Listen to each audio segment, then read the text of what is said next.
भगवान ने हमें यह मनुष्य तन दिया है, तो किस कर्म के लिए यह हमें शरीर दिया है। मनुष्याणां चैतेषां तुल्यहस्ति सदा। मनुष्य चाहे तो अपने जीवन को सदा ही सुख बना सके, लेकिन मनुष्य उसे जिस तरफ खराब लगे उसी तरफ की ओर उसका बुद्धि, उसका मानसिकता उस ओर खींच ले जाती है। मानव को उसके अपने नियम अनुसार चलना चाहिए। मानव जो होता है वह सभी के, मानव के अंदर इतना शक्ति होता है कि वह चाहे तो एक पहाड़ भी तोड़ सकता है, यदि वो न चाहे तो एक चींटी को भी न हिला सकता है।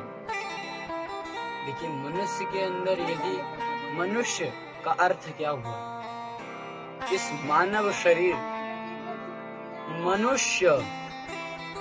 मनुष्य का अर्थ सीधा सीधा होता है जो परमात्मा के हृदय में विराजमान है। मनुष्य एक प्रकार से हम जानवर को ही कह सकते हैं। किस प्रकार से? जैसे होते हैं कि यदि वह व्यक्ति उस लायक हो और कर्म ना करे, कर्म किस प्रकार से कर रहा है, वह एक जानवर के तरह। कहते ना कि जानवर के तरह काम कर रहा है। तो भाई यदि तुम उस मनुष्य को जानवर की सत्ता दे सकते हो, तो क्या जानवर मनुष्य की सत्ता ना ले सकता? ले सकता है। इसीलिए यह मनुष्य तन मिला है। यह केवल हम आप लोगों के लिए न बता रहे, यह हम अपने लिए स्वयं इसको अपने जीवन में उतारे हैं और सभी भक्तों को उतारना चाहिए। भक्त केवल आप सब श्रोतागण श्रवण कर रहे हैं, भक्त वह नहीं, भक्त हम ही हैं। लेकिन इस समय हम भगवान के गुणानुवाद कर रहे हैं, भगवान की कथा कर रहे हैं, भगवान की चर्चा कर रहे हैं।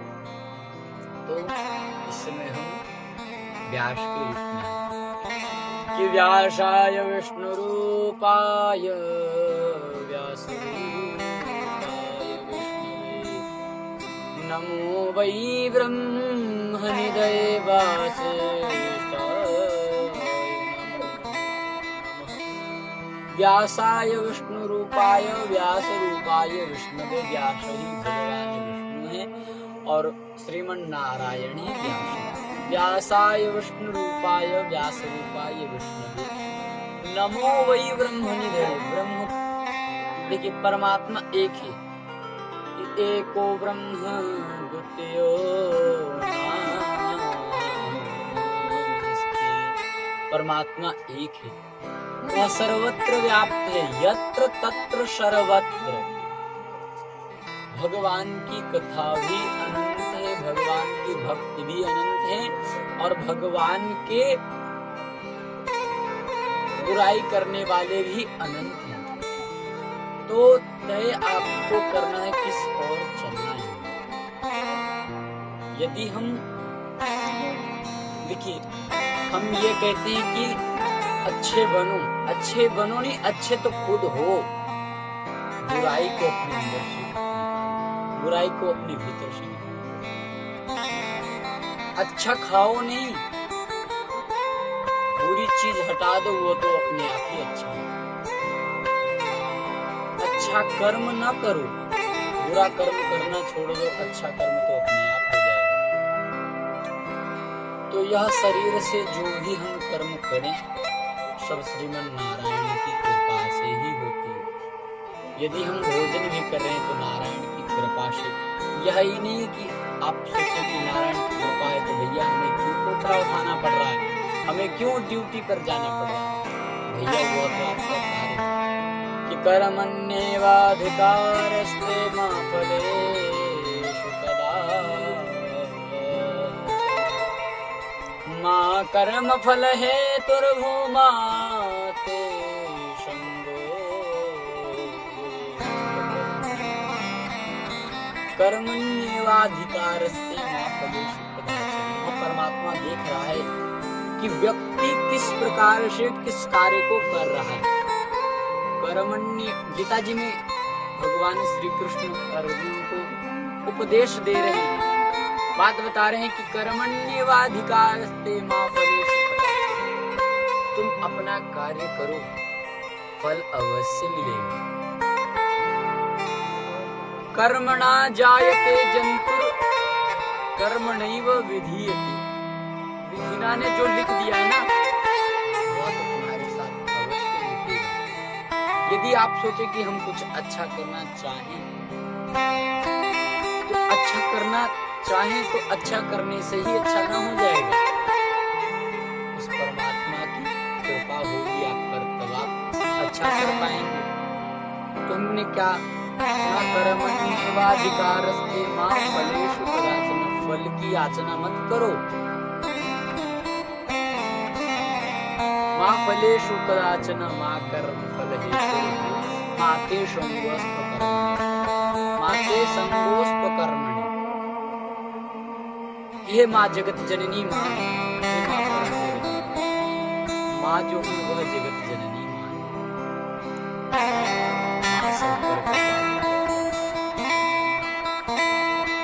जो माँ होती है वह बड़ी परम दयालु श्री राधा जी। माँ राधा करुणामयी कृपामयी माँ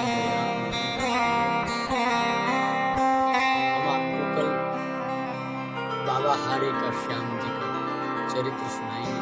किस प्रकार से उन्हें हारे का बोला गया, किस प्रकार से उनका नाम रखा गया। बर्बरीक जी महाराज ही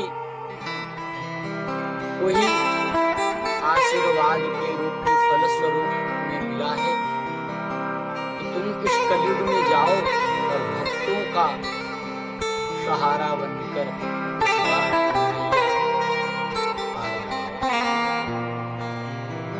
हरे के सहारे में हार हराओ।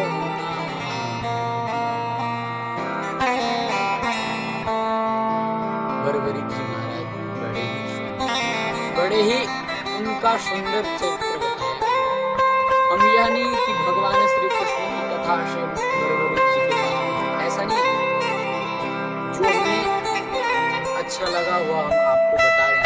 यदि आप सीखना चाहें तो एक पत्थर से भी सीख सकते हैं। यदि न सीखना चाहें तो एक हिमालय पर्वत हमारे सामने खड़ा हो जाए तो कुछ नहीं, ऐसे ही लगेगा कि कुछ मट्टी ना सीखना है। श्रीमन नारायण के चरणों की सेवा करो, अपने परिवार की सेवा, केवल सेवा दूसरों की न करो, अपने खुद की सर्वप्रथम। किसी की सेवा करने से तुम्हें फल नहीं मिलेगा। सर्वप्रथम पहले अपने शरीर को इतना न थका दे कि वह चलने लायक नहीं है। इसीलिए हम तो यही कहना चाहते हैं कि भैया दूसरों को देखने से पहले खुद को संभालो। यदि खुद को संभाल सकते